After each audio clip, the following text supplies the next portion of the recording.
to The Hypnotist, the show that gives you inside access to cutting-edge hypnosis with real clients facing genuine issues. Brought to you by the hypnotherapist demanded by celebrities, CEOs, and even royalty, Adam Cox. These recordings took place live from Adam's clinic in London's world-famous Harley Street. So, get yourself comfortable and enjoy today's episode of The Hypnotist.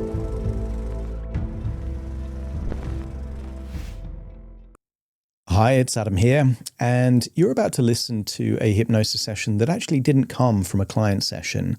It actually comes from some material that I've prepared for a talk that I'm doing tomorrow, actually on the Golden Ages of Hypnosis. So I'm going to be a keynote speaker at an event which is the ABH Hypnosis Conference. So it's the American Board of Hypnosis. I'm very honored to be their keynote speaker, and there's going to be lots of other speakers there as well. I'm going to put a link in the description, so if you are a hypnotherapist or you like learning about hypnosis, you can still get tickets to see that event. But what you're about to listen to is something quite different. I'm going to be talking about the fourth golden age of hypnosis, which I believe is right now, and therefore it makes sense to talk about the three different golden ages. So in terms of a little bit of history, one of the pioneers of hypnosis is Mesmer. That's where the name mesmerism comes from. So we're going to use a bit of metaphor and regression to imagine being in one of the rooms, the Paris salons, where Mesmer's actually doing his animal magnetism. And then we go forwards to the age of science, where Braid, who actually coined the term hypnosis, is actually kind of doing his studies, and then Esdale actually doing hypnosis in hospitals, actually doing surgery without any anesthetic. And then forward to what many modern day hypnotherapists consider the key influences, and that is people like Milton Erickson and Dave Ellman, but also what came from that is NLP, and NLP were inspired by many of the therapists of that time, but Milton Erickson was a real influence that led to some of the hypnotic language patterns, particularly the Milton model that came from that.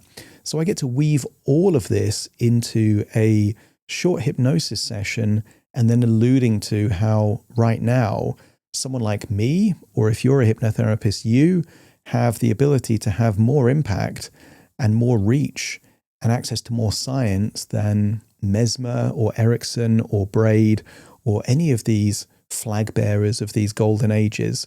So if you like hypnosis and want to learn more, check out the link to see the conference, but you might actually get some kind of a mini hypnosis history lesson just by listening to this very short hypnosis session. It's only about 30 minutes long, but that might give you some insight. And if you want to hear my full talk, then certainly join me at the ABH Hypnosis Conference tomorrow. Okay, find a nice, quiet, relaxing place where you're not going to be disturbed, and enjoy.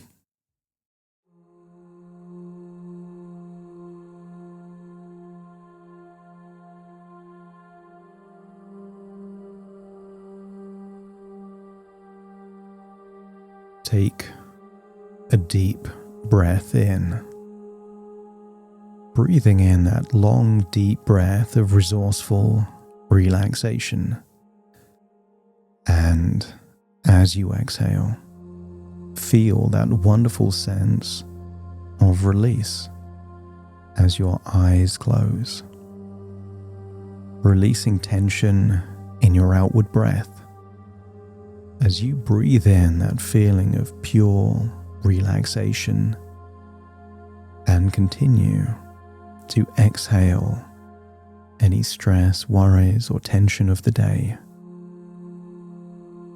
Each breath takes you deeper relaxed. So the deeper you breathe, the more relaxed you become. And the more relaxed you become, the deeper you breathe. And as your body relaxes, your imagination awakens. And I wonder if you could imagine an old yet impressive library. Imagine walking by the books and one catches your attention. An old leather-bound book. The title, fascinating. The Golden Ages of Hypnosis. And nearby you see a comfortable chair, perfect for reading. So you take the book and sink deep into that chair and open the pages. And the first chapter is the first golden age of hypnosis, the age of wonder. And I want you to imagine seeing a picture of an old Parisian salon. The year is the late 1700s. Crystal chandeliers glow above velvet curtains. And I want you to see aristocrats and noble, powerful people in powdered wigs and gowns, waiting with anticipation. And at the center is Franz Anton Mesmer, and in his hand a magnetic wand glimmers as he speaks of unseen forces, animal magnetism, invisible currents flowing through every living thing. And I want you to imagine stepping into the picture in the book and finding yourself there in that grand salon in Paris. And notice how the room feels alive with mystery, curiosity, and wonder. And I want you to get a sense of how charismatic, congruent, how Mesmer believes every word he's saying. And you might even feel mesmerized in that moment. And then imagine stepping into Anton Mesmer. And I want you to feel that congruency, that belief that somehow you have the ability to make wonderful changes by harnessing the power of this animal magnetism. And you realize in this moment, this is hypnosis as fascination, as spectacle, the birth of the hypnotic imagination. And then imagine drifting in your mind forwards in time to the 1800s. And no longer in Paris, find yourself in the second golden age, the age of science. There in Scotland, you can see James Braid peering through the lamplight, coining a new word, hypnosis. And observe Braid as he studies the mind with the eye of a scientist, measuring, defining, seeking to move hypnosis from mystery into science. Step into James Braid's body with all of that scientific knowledge, and then stare into the lamplight, drifting off in your imagination all the way to Calcutta, India, finding yourself in the heat of the day, there in a hospital operating theatre, where you observe James Esdale preparing for surgery. But there is no chloroform, no gas. Instead, the patient lies deeply calm in hypnotic trance. The surgery commences, and yet no cry, no pain. And around him, surgeons and assistants watch in astonishment, just as royalty were astonished by Mesmer. And you realize this is hypnosis as medicine, as credibility, as science.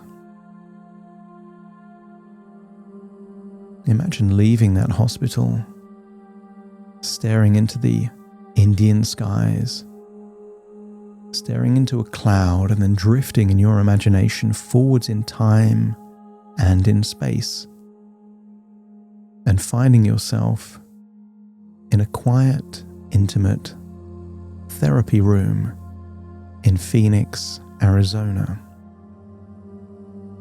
and observe a man in a wheelchair leaning slightly forward, voice calm and deliberate, telling a story that seems simple,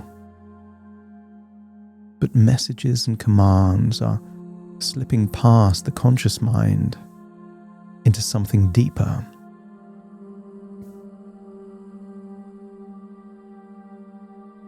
The client reacts, shifts, transforms, but you are not alone observing. In the corner, two young men, Richard Bandler and John Grinder, taking notes, fascinated, absorbing the genius and patterns and decoding language that will shape NLP. This is hypnosis as artistry, creativity, and therapy. And then step into the body of Milton Erickson, feeling that you are activating and amplifying your creativity, enhancing your ability for powerful, profound metaphor. And then find yourself drifting into a trance-like state where you drift off to a different place, yet around the same time. Perhaps a decade or so earlier, finding yourself in front of a demonstration, and you are surrounded by dentists and doctors, and you see Dave Ellman demonstrating a rapid induction where the subject's eyes close in seconds, body deeply relaxed, open to suggestion.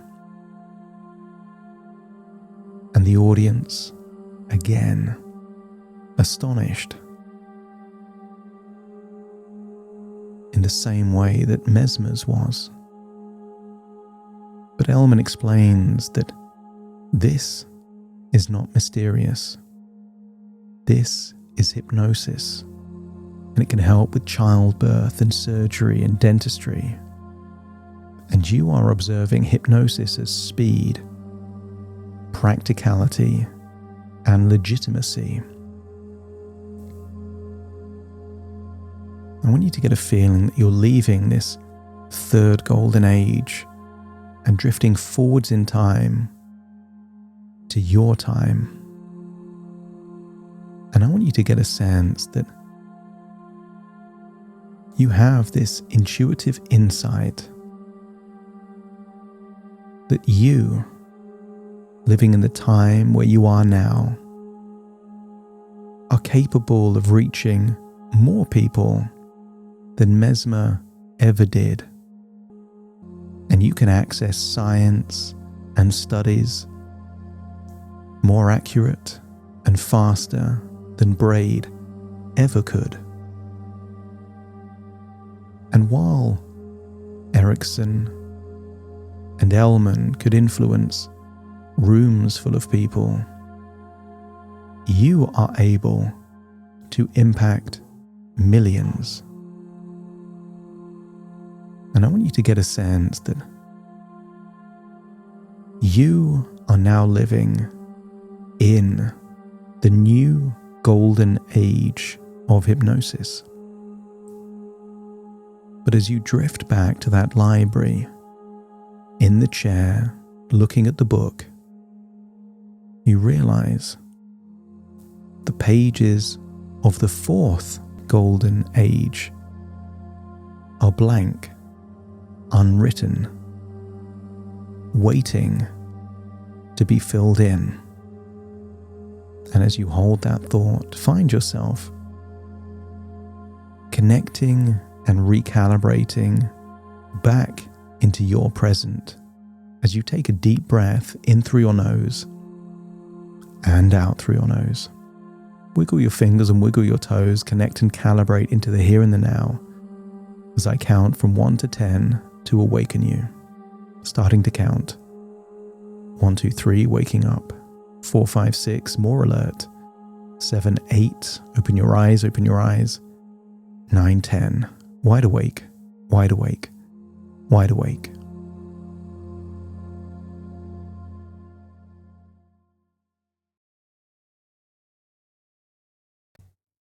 Thank you so much for joining me on today's episode of The Hypnotist.